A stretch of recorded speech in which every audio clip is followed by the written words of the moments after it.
Baik, Assalamualaikum warahmatullahi wabarakatuh. Nama saya Erdanova dengan NIM 190703038.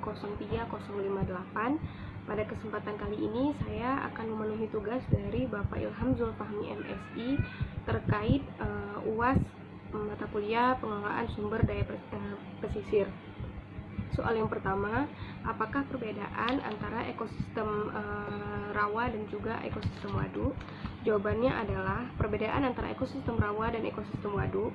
Rawa adalah ekosistem yang terdiri dari tanah dan juga air. Vegetasi di rawa biasanya itu adalah mangrove dan juga hutan galam. Kemudian manfaat dari rawa ini adalah sebagai cadangan air permukaan dan juga mencegah terjadinya banjir, habitat flora dan fauna, mencegah instruksi dari air laut dan sebagainya. Sedangkan ekosistem waduk ini adalah ekosistem buatan yang dibuat oleh manusia dengan cara membendung air-air dari berbagai sungai. Manfaat dari waduk ini adalah untuk memenuhi kebutuhan manusia yang utamanya, kemudian sebagai tempat rekreasi, tempat penampungan air dan juga sebagainya. Soal yang kedua yaitu apakah hulu dan hilir merupakan ekosistem yang sama, berikan penjelasannya.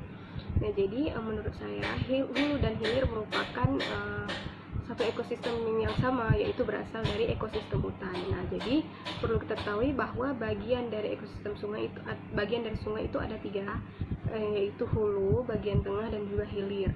Nah, hulu adalah bagian teratas dari sungai, di mana biasanya hulu ini berdekatan dengan pegunungan, di mana biasanya di hulu terdapat mata air tempat airnya mengalir.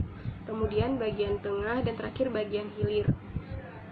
Bagian hilir adalah bagian paling akhir dari sungai, di mana biasanya bagian hilir ini adalah tempat berkumpulnya air-air sungai dari berbagai tempat. Nah, bagian hilir ini adalah bagian yang paling dekat dengan laut. Jadi jawabannya adalah hulu dan juga hilir berada pada ekosistem yang sama, yaitu ekosistem sungai. Baik, soal yang ketiga, apakah benar mangrove dapat mengurangi sebaran limbah di perairan? Jawabannya adalah benar.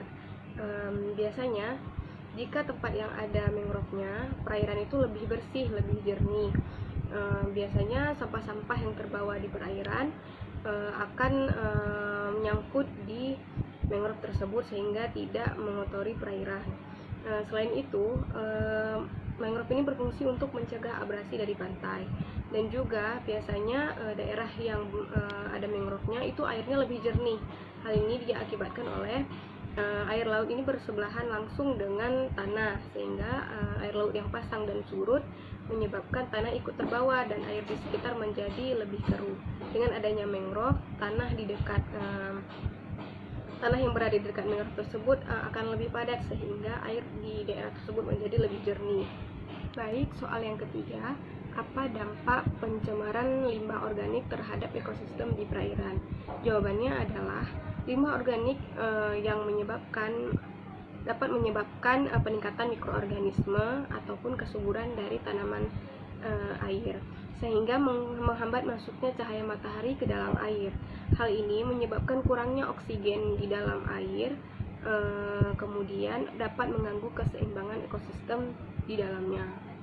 Baik, pertanyaan yang terakhir, apakah pencemaran dapat mempengaruhi kelestarian ikan? Jawabannya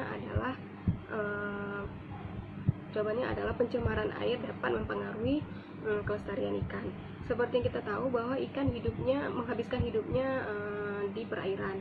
Otomatis apabila perairan tercemar, maka hal tersebut juga dapat mempengaruhi kelangsungan hidup ikan. Nah, adapun contoh-contoh dari pencemaran di laut itu bisa berasal dari limbah rumah tangga, kemudian tumpahan minyak, sampah di laut, kemudian dumpling dan sebagainya.